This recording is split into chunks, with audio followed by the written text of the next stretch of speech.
नमस्कार, बिहार मिथिला न्यूज में आपका स्वागत है। मैं हूं मनोज।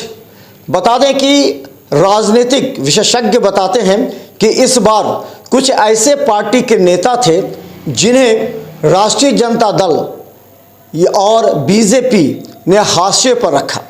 हाशिए पर इसलिए रखा कि उन लोगों का स्वभाव और उन लोगों का डीलिंग जो था वो निश्चित तौर पर पार्टी के अनुरूप नहीं थी।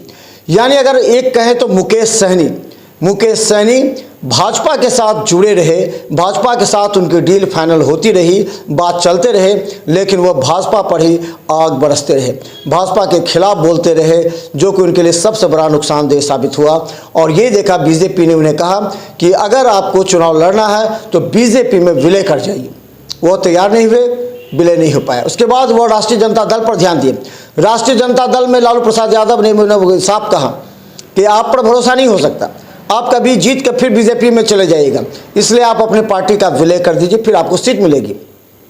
लेकिन मुकेश सहनी, जिन्होंने इस पार्टी को काफ़ी मजबूती के साथ, काफ़ी मशक्क़त के साथ उन्होंने इस पार्टी को खड़ा किया है, निषादों के आरक्षण के नाम पर, निषादों के हित की लड़ाई को लेकर के, वो पार्टी को विलय नहीं करना चाहते थे, इसलिए वो आज हाशिए पर है। उनके बारे में कोई अब नहीं सोचा।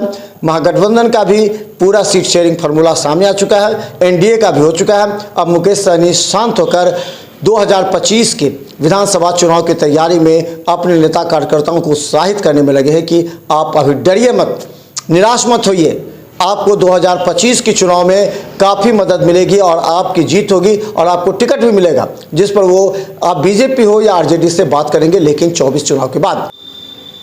पप्पू यादव को कांग्रेस ने भी यही सलाह दी थी कि आप अगर विलय करते हैं तो आपको सीट मिल जाएगी। पप्पू यादव का ये डील कांग्रेस से पहले फाइनल हुई थी और चूँकि पप्पू यादव की पत्नी रंजीता रंजन पहले से ही कांग्रेस की राज्यसभा के सांसद हैं और प्रवक्ता भी हैं, इसीलिए कांग्रेस पप्पू यादव को अलग नहीं कर सकते थे। देखिए, कांग्रेस आज से नहीं बल्कि 2 वर्षों से ही पप्पू यादव को कांग्रेस का ही अपना एक पिलर मानते थे और पप्पू यादव ने बीजेपी के खिलाफ ही हमेशा कार्य किया है। राष्ट्रीय जनता दल के खिलाफ उन्होंने ज़्यादा बोला भी नहीं, कभी छोड़ दे तो, लेकिन कांग्रेस के खिलाफ कभी नहीं बोला। वो कांग्रेस के साथ मिलना चाहते थे प्रारंभ से ही। याद कीजिए 2023 में उन्होंने कहा था कि 14 जनवरी के बाद वो बड़ी घोषणा कर सकते थे। उनके पीछे मकसद ये था कि पिछले ही साल 2023 में ही वो कांग्रेस की सदस्यता ले सकते थे, कांग्रेस में अपना जाप का मर्जर कर सकते थे, लेकिन किसी वजह से नहीं हुआ क्योंकि इंतजार कर रहे थे 2024 का। कांग्रेस ने उन्हें कहा जाए कि आप पूर्णिया से लड़िए, उन्होंने परिणाम पूर्णिया के लगकर तैयारी भी प्रारंभ कर दी थी, लेकिन राष्ट्रीय जनता दल को ये नहीं भाया। राष्ट्रीय जनता दल ये सोचती थी कि आप विधानसभा तक रहिए, ठीक है, आपको मंत्री बना देंगे, लेकिन वो कभी नहीं सोचती कि तेजस्वी यादव के सामने कोई एक ऐसा चेहरा आ जाए जो आने वाले समय में यादवों का नेतृत्व करने लगे। अगर जाप सुप्रीमो पप्पू यादव अगर यादवों का नेतृत्व करते तो इसका खामियाजा राष्ट्रीय जनता दल और लालू यादव और तेजस्वी यादव को भुगतना पड़ता। इसीलिए तेजस्वी यादव और लालू यादव ने मिलकर पूर्णिया में बीमा भारती को उतार दिया और पप्पू यादव को वहाँ पर कांग्रेस ने भी नकार दिया है। लेकिन वो कांग्रेस का एक झंडा बुलंद करने की बात करें। जरा सुनिए, लालू प्रसाद यादव ने भी उन्हें यही कहा था कि आप राष्ट्रीय जनता दल में अपनी पार्टी का विलय कर लीजिए।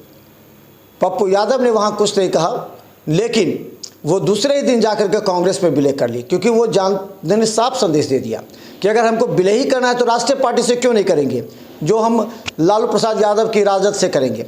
इसलिए उन्होंने सीधा, यानी कि मुकेश सहनी और पप्पू यादव दोनों के कार्यकलाप को देखते हुए राष्ट्रीय जनता दल हो या बीजेपी या कांग्रेस, सभी ने कहा कि आप अपने पार्टी का विलय कर दीजिए, यानी कि क्षेत्रीय पार्टी और राष्ट्रीय पार्टी में विलय कर दीजिए, उसके बाद ही आप पर कुछ विचार किया जा सकता है।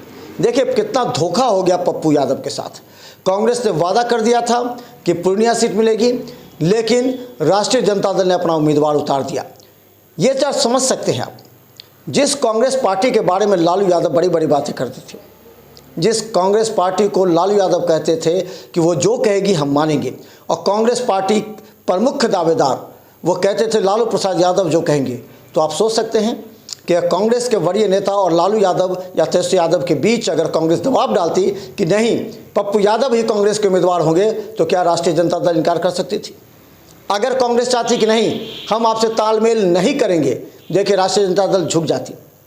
इस परिस्थिति में पप्पू यादव को सीट मिलता, पप्पू यादव को जो वादा किया था वो पूरा हो जाता।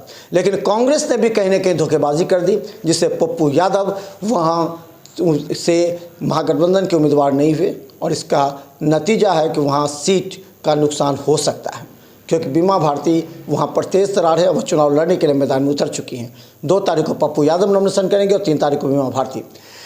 लेकिन देखिए, वैसे पार्टी, हमारा इस कार्यक्रम का मकसद यह है कि आपको बताना कि वैसे पार्टी या वैसे नेता जिनका अपना कोई मिशन नहीं होता, जिनका कोई कोर कमेटी नहीं होता, जिनके पास एग्जीक्यूटिव कमेटी नहीं होती, जो अपने नेताओं से विचार विमर्श कर कार्य नहीं करते, उस पार्टी का हश्र यही होता है जो मुकेश सहनी और पप्पू यादव का हुआ है।